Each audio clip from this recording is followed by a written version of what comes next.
Nós estamos de volta, hoje é dia do quadro Ponto de Vista com meu amigo jornalista Bruno Freitas, ele que vem comentar, dar a opinião daquilo que vem repercutindo em Itaúna, região, Minas e também no Brasil. Bruno, mais uma vez, seja bem-vindo.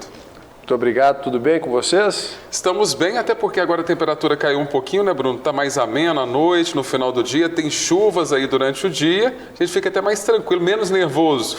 A gente só tem que preocupar com os estragos da chuva, né? Porque a coisa aqui em Itaúna não está boa. A coisa está feia mesmo.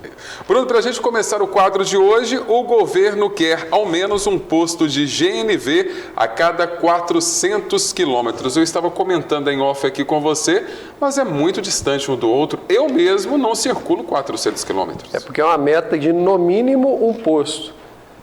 São 4 corredores em rodovias interestaduais que o governo de Minas quer garantir para fomentar esse tipo de abastecimento.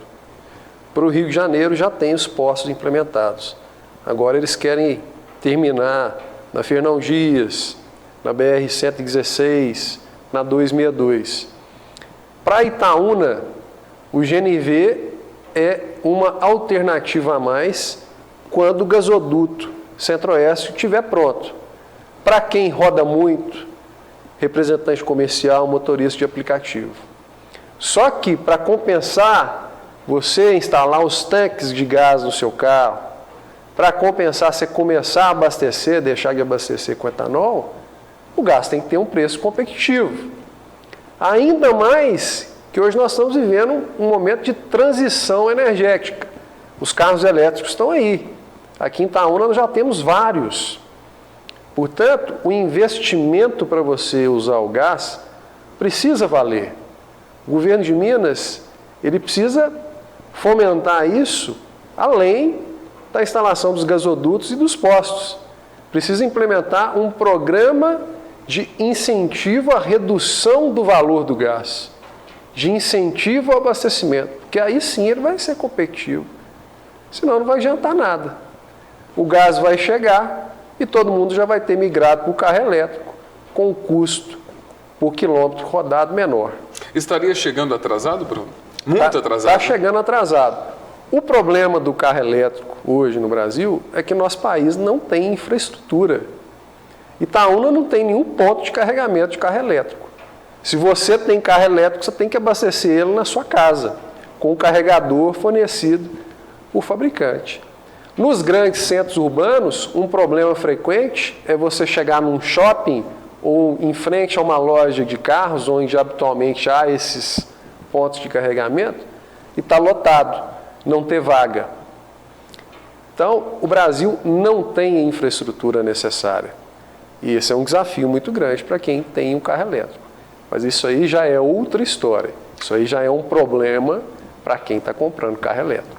Bruno, agora um assunto polêmico que o pessoal está comentando muito, está repercutindo para todo lado, que o Tribunal de Justiça recebeu a denúncia do Ministério Público de Minas Gerais contra o prefeito aqui de Itaúna e secretários por dispensa de concurso público. Quando que essa denúncia foi oferecida, Bruno? Essa denúncia foi encaminhada pelo Ministério Público em maio de 2022. A notícia agora é que o Tribunal de Justiça acatou a ação e vai dar sequência. Qual é a fundamentação do promotor? Que o Ministério Público expediu uma recomendação à Prefeitura em 2018 para fazer o concurso público, mas não o fizeram. Deixaram de realizar concurso público, deixaram de realizar processo seletivo simplificado, fazendo contratações. E segundo a denúncia, só em 2020, a Prefeitura tinha ali cerca de 700 cargos. Nós estamos em 2024. Eu acho que é notório, é público, o inchaço do apadrinhamento na Prefeitura e na Câmara Municipal de Itaúna.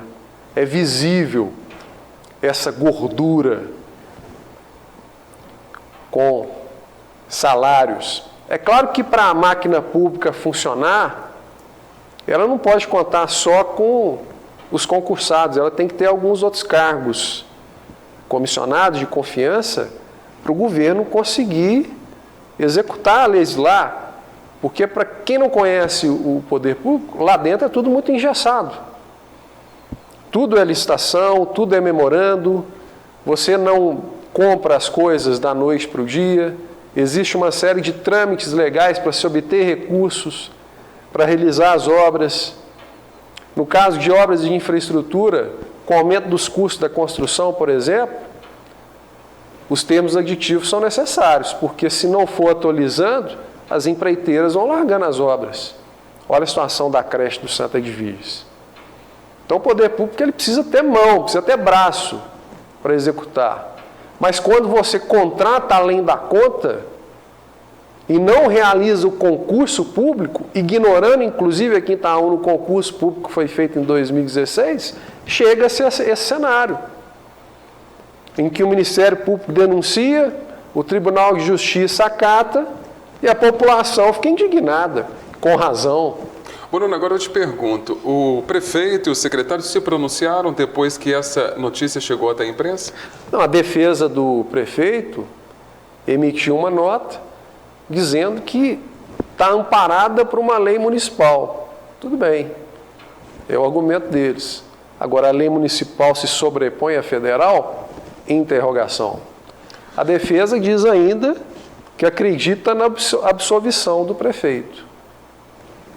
Vamos aguardar, então, as cenas dos próximos capítulos, porque é uma novela que já se arrasta há 2 anos, né?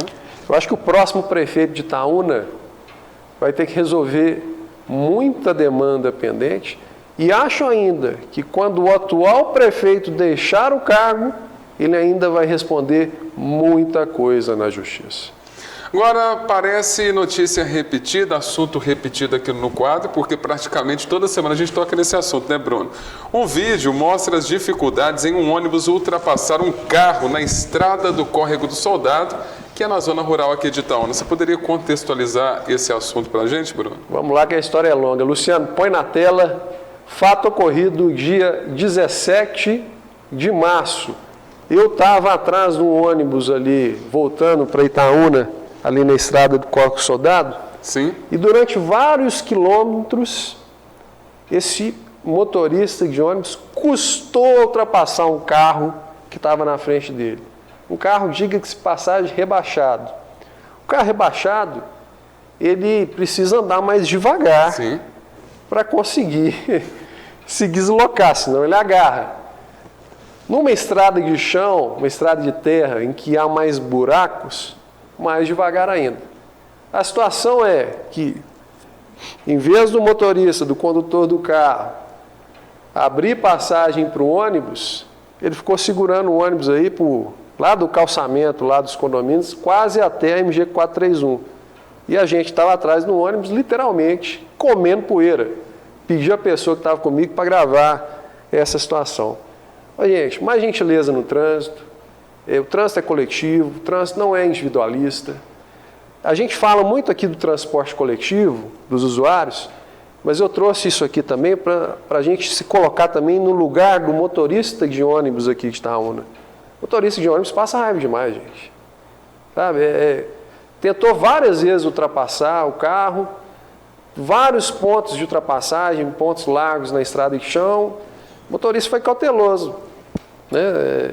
Poderia forçar ali, mas o carro não deu passagem, não conseguiu passar. Só lá, quase no asfalto, que ele ultrapassa.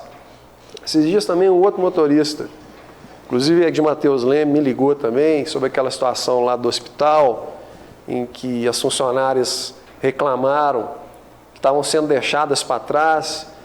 Ele alega que naquela situação parou, ainda que ele tenha trocado o letreiro para a garagem, ele não poderia ter feito isso. Eu acho que isso aí está equivocado. Se ele está cumprindo o horário, ele tem que cumprir o horário até o final da linha. Mas ele alega que parou, que a funcionária entrou no ônibus. Enfim, todos esses problemas que vêm acontecendo no transporte coletivo, a gente precisa se colocar também no lugar dos motoristas de ônibus. Isso aí é só uma situação, um exemplo que a gente teve a oportunidade de trazer aqui para mostrar na prática as situações que eles passam aí no dia a dia.